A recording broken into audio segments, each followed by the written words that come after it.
اور نمبر 3 لوگوں کے کچھ نفوس کا تزکیہ، یہ جو ہے ایک خاص فن کی حیثیت سے اسی لیے وجود میں آیا ہے، ورنہ یہ تینوں چیزیں ایک تھی، حضور کے دور میں تینوں چیزیں ایک تھی۔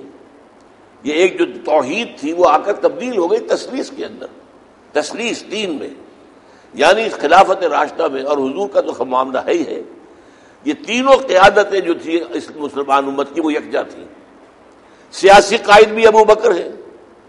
روحانی قائد بھی ابو بکر ہے، اور تیسرے عالم اور مجتہد بھی سب سے بڑے ابو بکر ہے، پھر حضرت عمر ہے۔ بعد میں کیا ہو گیا؟ سیاسی قیادت بادشاہوں کی، اور علماء اور فقہاء محدثین یہ دوسری شاخ ہو گئی، اور صوفیاء اور مرشدین یہ تیسری شاخ ہو گئی، اور یہ تین شاخوں میں تقسیم ہو چکا تھا معاملہ تیسرے دور میں، جو تبع تابعین کا دور ہے اس میں بہت قریب تبدیل ہو چکا تھا۔ عبداللہ ابن المبارک رحمۃ اللہ علیہ جو تبع تابعین میں سے ہیں، ان کا ایک عجیب شعر ہے، وما افضل الدین الا الملوک واحبار سوء ورہبانها، دین میں جو بھی فساد آیا ہے وہ تین طرف سے آیا، یا بادشاہ سلطان، اور یا علماء سو دنیا دار مولوی، اور یا اسی طرح سے دنیا دار صوفی جنہوں نے تصوف کا لبادہ اوڑھا ہے اور اصل میں دنیا کما رہے ہیں۔ یہ تین طبقے اس وقت ہو گئے تھے۔ اسی کو پھر علامہ اقبال نے اپنے شعر میں کہا ہے، باقی نہ رہی تیری وہ آئی نہ ضمیری، اے کشتے ملائی و سلطانی و پیری۔ یہ تین، ملائی، سلطانی اور پیری، یہ تین اصل میں گویا کہ توحید قیادت جو تھی، قیادت کی توحید وحدت، وہ تسلیس کے اندر تبدیل ہوئی۔ اس میں نے استثناء کیا ہے، بعض شخصیتیں ایسی ہو سکتی ہیں، جیسے دو مثالیں دی، وہ خود تو میدان میں نہیں آئے لیکن انہوں نے ایسا علمی کام کیا کہ جو تمہید بن گیا اس عملی کام کے لیے، جیسے شاہ ولی اللہ کی تحریک تھی نا، کہ جو پھر سید احمد بریلوی رحمۃ اللہ علیہ کی جو تحریک شہیدین کی شکل میں سامنے آئی ہے۔ شاہ صاحب کے بیٹے ہیں نا، شاہ اسماعیل، اور وہ جو ہے انہیں پوتے ہیں کہ جو ان کے دست راست بنے، تو شاہ صاحب نے وہ کام کیا جس کے نتیجے میں پھر وہ تحریک اٹھی۔ یا جیسے آج ہمارا مین موضوع ہے، اقبال جو ہے وہ بھی مرد میدان نہیں تھا، وہ تو شاعر تھا، صوفی، وہ مفکر تھا، اس کی وہ تصویر جو آتی ہے نا اس طرح بنی ہوئی، وہی اس کی صحیح شخصیت کی نشاندہی ہے، وہ جس کو خود اس نے کہا ہے کہ لاکھ حکیم سر بجیب ایک کلیم سر بکف۔ ایک کلیم وہ تو سر اپنی ہتھیلی پر رکھ کر میدان میں آتا ہے، فرعون کے سامنے جاتا ہے، ظاہر بات ہے کہ اس سے بڑا رزق کیا ہے؟ شیطان وہ فرعون کے دربار میں جا کے اور اس کی فرعونیت کی نفی کرنا، یہ اس سے بڑا رزق کوئی تھا اس وقت؟ تو وہ کلیم تو سر بکف ہے، لیکن حکیم جو ہے اس کا کام تو یہی ہے کہ وہ بیٹھے اور سوچے، وہ خود بھی حکیموں میں سے تھا۔ لیکن اس کے بعد جو ہمارے ہاں تحریک اٹھی، ابوالکلام اٹھا، حزب اللہ بنائی، میرے نزدیک وہ علامہ اقبال ہی کے افکار کا نتیجہ تھا اور ظہور تھا۔ مولانا مودودی آئے، جماعت اسلامی بنائی، پھر ہم بھی اسی سلسلے ہی کھڑی ہیں۔ تو ہمارا یہ سارا سلسلہ فکری اعتبار سے وہ علامہ اقبال کے ساتھ جڑتا ہے۔ ایک خواہش کے درجے میں علامہ کے آخری دور میں ایک ایسی جماعت بنانے کا، وہ آپ نے اگر پڑھا نہیں ہے تو جو کتابچہ شائع کیا ہم نے، علامہ اقبال کی آخری خواہش، کہ جو معلوم ہوتا ہے تنظیم اسلامی قائم کرنا چاہتے تھے وہ، یعنی ایک طرف تو وہ مسلم لیگ کے سپورٹر تھے کہ انہوں نے ہی تو جا کے جو ہے سن 30 میں خطبہ دیا الہ آباد کے اندر، اور مسلم لیگ کے تنے مردہ میں جان ڈالی ہے، اور اس کو وہ انجیکشن دیا ہے کہ جس کے نتیجے میں وہ ایک تحریک بنی ہے۔ یہی انجیکشن پھر انگلینڈ میں جا کر محمد علی جناح کو دیا ہے، وہ تو سیاست چھوڑ کر اور ہندوستان کو خیر بات کہہ کے جا کے بیٹھ گیا لندن کے اندر۔ لیکن یہ ہے کہ دوسری طرف یہ احساس اسے تھا کہ یہ قومی تحریک کے نتیجے میں اسلام نہیں آئے گا، ایک اور تحریک اٹھانے کا اس کا ارادہ۔ انہوں نے لکھا ہے 2 مرتبہ انہیں غیبی اشارات ہوئے کہ وہ اٹھیں اور وہ تحریک برپا کریں، لکھا ہے انہوں نے کچھ، لیکن صاحب واضح نہیں کیا۔ 2 مرتبہ ایک خاص طریقے سے مجھے یہ احساس ہوا۔ ایک مرتبہ جب وہ انگلستان میں تھے، اور اس میں ان کی ایک نظم ہے جو باغ درا میں ہے، جو واحد نظم ہے جس پر سن لکھا ہوا 1907 میں وہ لندن میں تھے، اور اسی میں وہ ہے کہ اب کوئی جو ہے زمانہ اس کے اندر آ گیا ہے، ہاں میں ظلمت شب میں لے کے نکلوں گا اپنے درماندہ کارواں کو، شرر فشاں ہوگی آہ میری اور نفس میرا شعلہ بار ہوگا. کس قدر زوردار انداز ہے. میں ظلمت شب میں لے کے نکلوں گا اپنے درماندہ کارواں کو، اور کیا ہے، شرر فشاں ہوگی آہ میری اور نفس میرا شعلہ بار ہوگا. اور اگلا شعر اس سے بھی زیادہ پیارا ہے، سفینہ برگ گل بنا لے گا قافلہ مور ناتواں کا. اب اس کو مور بھی سمجھ میں پتہ نہیں آپ کو معلوم ہے کہ نہیں، یہ اس کو کہتے ہیں کیڑی کو، کیڑیاں ہوتی ہیں نا، تو کیڑیوں کا قافلہ چل رہا ہوتا ہے نا، ایک کے پیچھے دوسرا، دوسرے کے بعد تیسرا اونٹ لگا ہوا، جیسے اونٹ کی دم کے ساتھ دوسرا اونٹ جو ہے وہ بندھا ہوا ہے. لیکن یہ کہ ہم ہیں چیونٹیوں کی طرح، ہم کمزور ہیں، لیکن جیسے یہ چیونٹیوں کا قافلہ ایک پھول کی پتی کو بھی اپنی کشتی بنا سکتا ہے. سفینہ برگ گل، پھول کی ایک پتی کو اپنا سفینہ بنا لے گا مور ناتواں کا قافلہ، اور ہزار موجوں کی ہو کشاکش، یہ دریا سے پار ہوگا، مگر یہ دریا سے پار ہوگا. تو یہ عظیمت تھی اس کے فکر میں، ہمت نہیں کی، وہ ہمت اس کی شخصیت میں تھی نہیں. پھر انہیں 1932 میں خیال آیا، یہ سن مجھے بہت پسند ہے، میرا سن پیدائش ہے یہ، تو یہ خیال اس کے دل میں پیدا ہوا ہے 1932 میں، جس سن میں پیدا ہوا ہوں. تو یہ، لیکن وہ اس کے بعد بھی وہاں جو تنظیم بنائی وہ کیا تھی، اس تنظیم میں طے تھا کہ صرف پریکٹسنگ مسلمز آئیں گے، مسلم لیگ کی طرح نہیں کہ مسلم ہے تو مسلم لیگ میں آئے، شرابی ہو زانی ہوا کرے، مسلم تو ہے نا. اور کیا وہ ہیرا منڈی کا چودھری ہو یا شراب کا ٹھیکہ چلاتا ہو، آئے، مسلم ہے تو مسلم لیگ میں نہیں، پریکٹسنگ مسلم. جو بعد میں جماعت اسلامی نے یہی کیا نا کہ دین پر کام عمل کرنے والے لوگ آئے، اس لیے تو قافلہ چھوٹا رہا. اس لیے سیاست میں مار کھائی. سیاست میں تو 4 آنے کی ممبری والی جو ہوتی ہے جماعت وہ چلتی ہے. آپ کا ٹھیک ہو کے پھر آؤ، پھر سیاست نہیں ہو سکتی. سب سے بڑی حماقت ان کی یہی ہے کہ یہ تنظیم انہوں نے بنائی ہے انقلابی، وہ بنائی تھی اس وقت 1941 میں، اور استعمال کر رہے ہیں اسے انتخابات کے اندر. یہ بالکل یعنی یوں سمجھیے کہ بے محل، بے موقع، انمل بے جوڑ، کہ پریکٹسنگ مسلمز ہوں گے نمبر 1، بیعت پر بنیاد ہوگی، جمہوریت نہیں ہوگی بلکہ حکم جو ہے وہ امیر کا ہوگا. یہ تمام چیزیں انتخابات میں کبھی حصہ نہیں لیں گے. اسی لیے تو میں نے کہا نا کہ معلوم ہوتا ہے کہ تنظیم اسلامی کا جو خاکہ میں نے بنایا ہے وہ تو اسی کا پرتاؤ ہے، وہی تو ہے، یہی تو چیزیں ہیں ہماری. اور کیا ہے، الیکشن اس سے دوری، اور ہمارے ہاں فیصلہ جمہوری نظام نہیں ہے، بیعت کا نظام ہے. امیر کی بات چلے گی، آپ رائے دے سکتے ہیں، مشورہ دے سکتے ہیں، مشورہ دیجیے، مشاورت ہوگی، شاورہم فی الامر کا معاملہ ہوگا، امرہم شورا بینہم ہوگا، لیکن آخری فیصلہ امیر کا ہوگا. تو یہ چیزیں جو تھی، قادیانی کو شریک نہیں کیا جائے گا، یہ بھی اس میں طے تھا. حالانکہ مسلم لیگ میں آپ کو معلوم ہے کہ قادیانی کہاں سے کہاں پہنچے ہوئے تھے، یہاں تک کہ جناح صاحب نے ایک قادیانی کو جو ہے اپنا وزیر خارجہ بنا دیا. تو اس حوالے سے یہ تھا ان کے ذہن میں. لیکن یہ وہ زمانے میں کب ہوا ہے یہ معاملہ، یہ 35 کی بات ہے، سن 35. اور اس وقت وہ علیل تھے بہت، بعد میں وہ پتہ نہیں بس بند ہو گیا، ختم ہو گیا کام، لیکن ریکارڈ پر آ گیا ہے. جو لوگ ان میں شریک تھے اس وقت، ان میں نوجوان تھے. ڈاکٹر برہان احمد فاروقی اس وقت جو ہے وہ علی گڑھ یونیورسٹی میں پڑھ رہے تھے، فلسفے کے طالب علم تھے، اور وہاں جو فلسفے کے استاد تھے وہ ان کا نام میں بھول رہا ہوں، ظفر الحسن صاحب. تو انہوں نے بھیجا تھا انہیں اقبال سے یہ بات کرنے کے لیے، تجویز ان کی طرف سے آئی تھی کہ ایک سی جماعت ایسی ہونی چاہیے، جماعت مجاہدین علی گڑھ، یہ انہوں نے قائم کر دی تھی، جماعت مجاہدین علی گڑھ قائم کر دی تھی. اس کے بعد انہوں نے کہا کہ علامہ اقبال سے جا کے بات کی جائے اور انہیں رضامند کیا جائے کہ وہ اس کے امیر بنے، اور وہ مان گئے تھے، بیعت لینے کے لیے تیار تھے. تو برہان احمد فاروقی صاحب نے، یہ میں نے کئی دفعہ کہا ہے کہ ہمارے اوپر بڑا احسان ہے ان کا کہ اپنے انتقال سے چند بہت کم عرصہ پہلے انہوں نے یہ کتاب لکھ لی جس میں وہ پوری روداد موجود ہے. تو وہ ریکارڈ پر وہ ہسٹری آ گئی ہے. اور یہ جن صاحب نے نہ پڑھی ہو یہ کتاب وہ ضرور پڑھیں. چھوٹی سی کتاب چاہے، یہ میرا خیال ہے کوئی 40-45 صفحے ہوں گے. تو علامہ اقبال کی آخری خواہش وہ یہ تھی، رہے وہ لوگ جو کسی ایسی جدوجہد میں بالفعل شریک رہے ہوں پھر خواہ اپنی کسی ذاتی کمزوری اور خامی کی بنا پر، یا کسی نوع کے تکبر اور انانیت کے باعث، یا کسی داعی اور قائد کی کم ہمتی سے بددل ہو کر، یا اس میں خوء دل نوازی کی کمی کی شکایت کی بنا پر، یا اس کے کسی مرحلے پر غلط رخ اختیار کر لینے اور پھر اس پر ضد اور اصرار کے باعث علیحدگی اختیار کرنے، ان میں سے جو لوگ اس جد و جہد سے بالکل دستکش ہو کر بیٹھ رہیں اور عضو معطل بن کر رہ جائیں،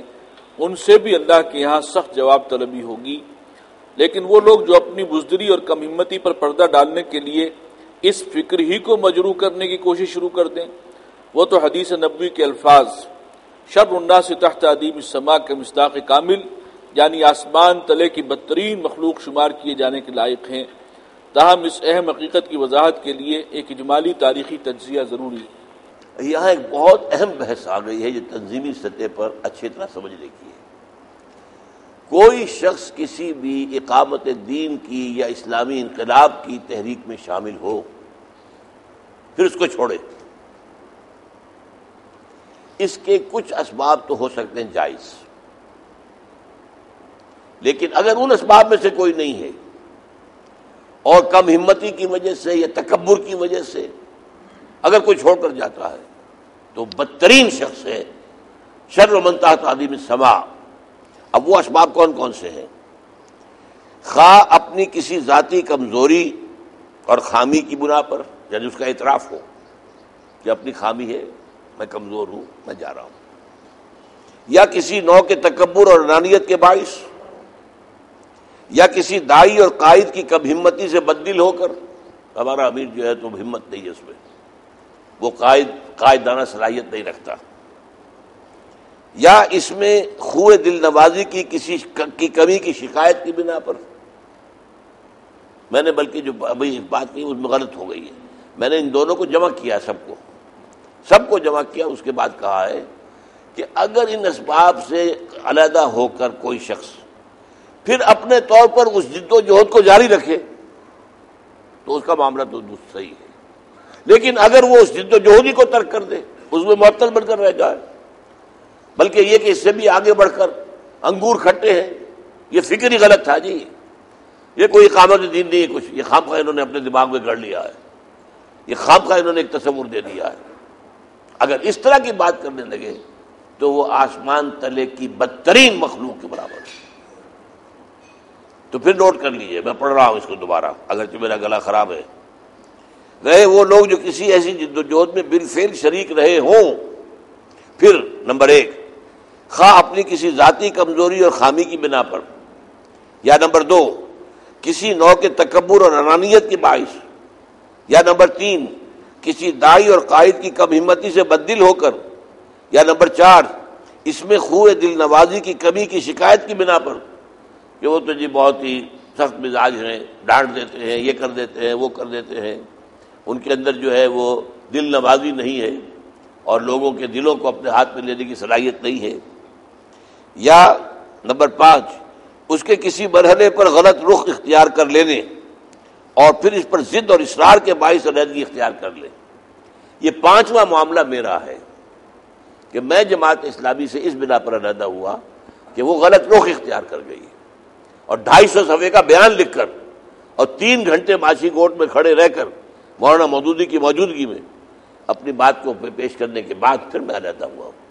کیونکہ اتمام میں حجت کیا ہے کہ آپ نے راستہ بدل لیا ہے۔ میں کسی اور جماعت میں شریک ہوا تھا، آپ کی جماعت کچھ اور بن گئی ہے،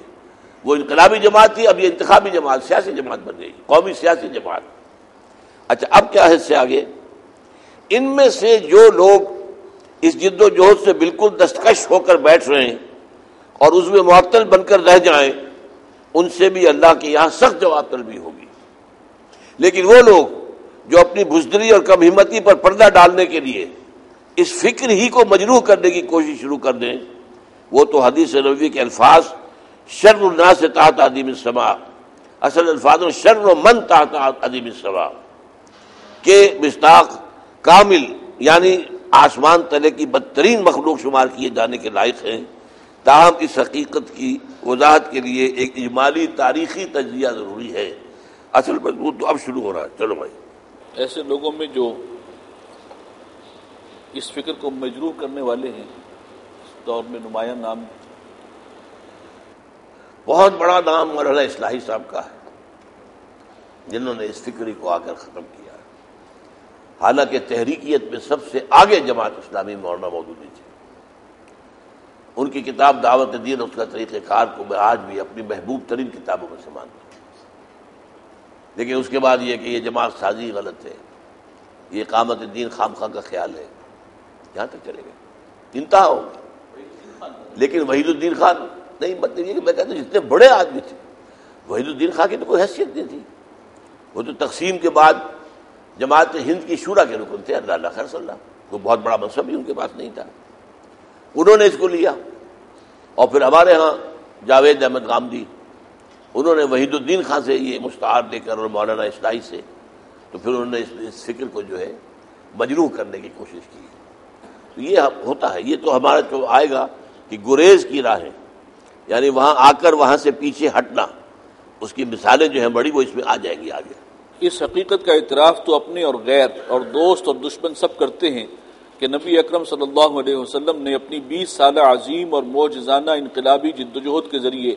دین حق کے غلبے کی صورت میں متذکرہ بالا نظام عدل و قسط بالفعل قائم فرما دیا تھا، اور مزید یہ کہ یہ نظام اپنی کامل اور مکمل صورت میں آپ کے انتقال کے بعد بھی کم و بیش کم از کم 30 برس تک قائم رہا۔ البتہ اس کے ضمن میں 2 وسوسے اغیار اور اعداء نے پیدا کر دیے ہیں جن کی جانب اجمالی اشارہ مناسب ہے۔ یہ یہاں بھی 2 وسوسے آ رہے ہیں، تو پہلے میں نے ایک بات کی وضاحت کی تھی، اس میں ایک کمی رہ گئی ہے، یعنی یہ کہ یہ جو دور تھا ہمارا جس میں کہ ہم دیکھتے نہیں کہ اقامت دین کی تحریک کسی نے چلائی ہو، مجددین بڑے بڑے ہیں، انہوں نے بھی نہیں چلائی، کوئی جماعت بنانا، پھر اس جماعت کو لے کر انقلاب کے لیے میدان میں آنا اور نظام سے ٹکرانا۔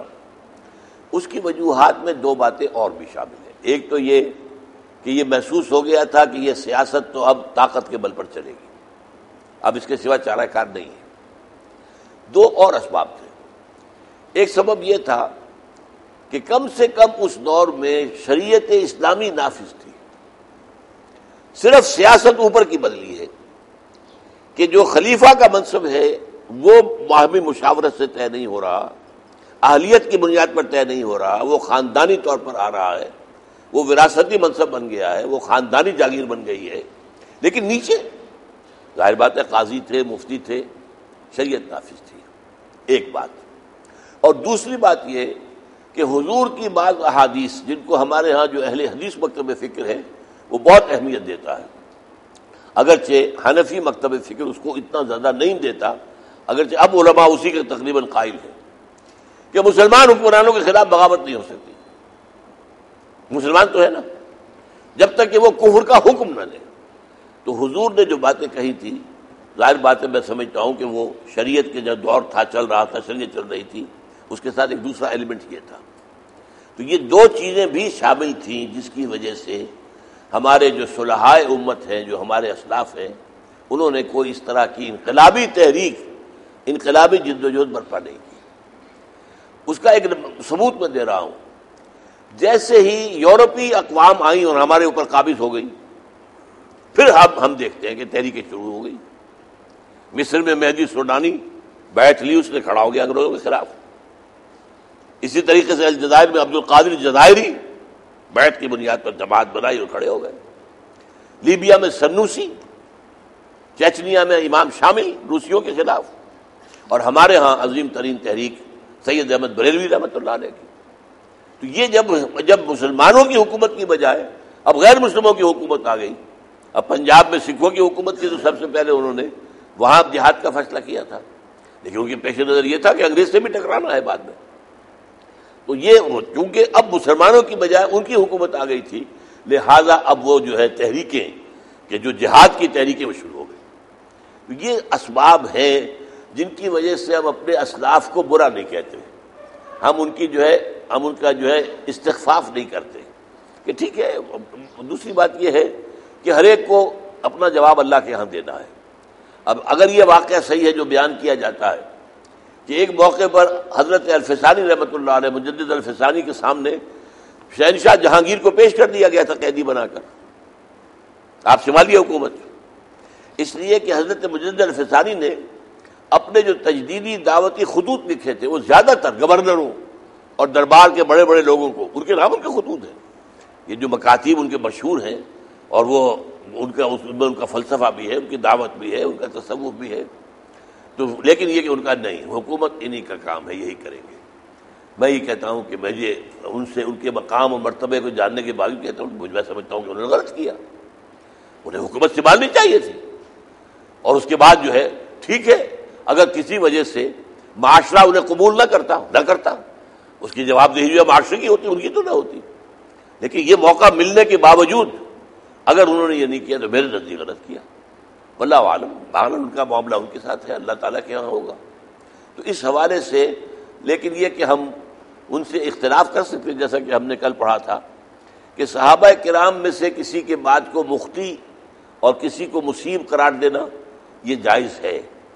نیت پر حملہ جائز نہیں ہے. تو کسی کے سے اختلاف ہم اپنے بڑے سے بڑے بزرگ سے بھی کر سکتے ہیں، رائے کا اختلاف ہے، اور ان کی رائے اگر میں غلط سمجھتا ہوں تو وہ خطا اجتہادی شمار ہوگی، اس سے زیادہ نہیں. پہلا وسوسہ ایک طعنے کی صورت میں ہے، یعنی اللہ کا عطا کردہ دین اور صرف 30 برس کی قلیل مدت، جس کا مسکت جواب یہ ہے کہ نظام اسلام کے بارے میں تو آپ بھی مانتے ہیں کہ یہ کم از کم ایک بار اپنی کامل صورت میں قائم ہوا اور 30 برس تک قائم رہا،